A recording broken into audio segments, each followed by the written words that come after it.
Wala man kita. Ay, wala ka kita. Raman. Yung ano, wala man mo gidawat. Kidnapon ko. Sa color sa van. White. Aniya kita karon sa Barangay Kasilat sa mismong panimalay sa bata nga nag-viral nga kundiin adunay pagpuwersa sa iyaha o kidnapping nga nahitabo. Tagaan ko chocolate or kwarta. Pila po ng kwarta? 1K. Dito na ko gay. Gunitan na kung kamot sa gisagpa ko. Anong gisagpa man ka? But, Nya, unsa may itsura? wala man kita. Ay, wala ka kita. Raman. Yung ano, wala man mo gidawat. Kidnapon ko. Sa color sa van.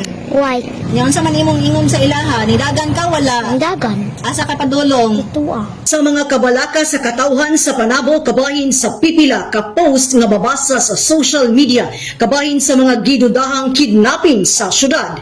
Mingkalat ang usa ka post sa usa ka inahan sa bata nga taga Barangay Kasila nga matud pa niya nga hapit makidnap ang iyang anak sa mga tawo nga nagsakay sa van nga puti ug adunay backup nga motor nga naka-helmet. Dayon kining giaksyonan sa mga kapulisan ug gisuta ang maong panghitabo. Sa maong gisugilon sa bata nga bandang alas 11:30 niadtong Enero 31, 2025, nahitabo ang pagduol sa iya sa unom ka tawo nga buot siya kuhaon. Nasayran nga nagpa-blotter sa Revitalized Police sa barangay o RPSB sa Barangay Kasilak ang uyuan. Bit-bit ang bata sa hinungdang matud pa na trauma kini. Gisusisab sa kapulisan ang duol nga CCTV nga nahimutang sa maong luna duol sa panimalay sa maong biktima.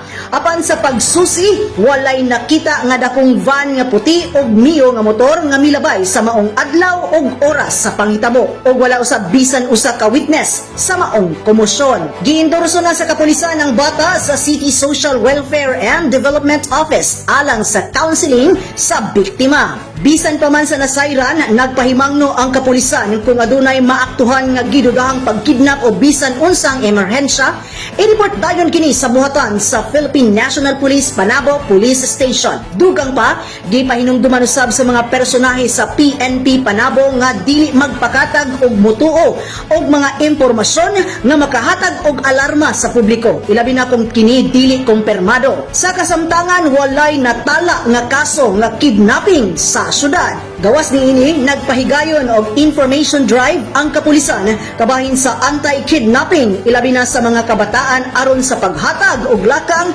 nga makalikay sa posibleng sitwasyon. Hangyo usab ni Mayor Joe ngadto sa mga ginikanan nga kanunay pahinumduman og bantayan ang mga kabatan-unan isip dugang tabang sa lokal nga panggamahanan nga mapakgang ang mga tawo nga adunay daotang buhaton. Kauban sa kamera si Richard Ligtas, kini si Dali Amag nagikan sa City Information Office Broadcast Services alang sa Frontline News Panabo. Importante, informed.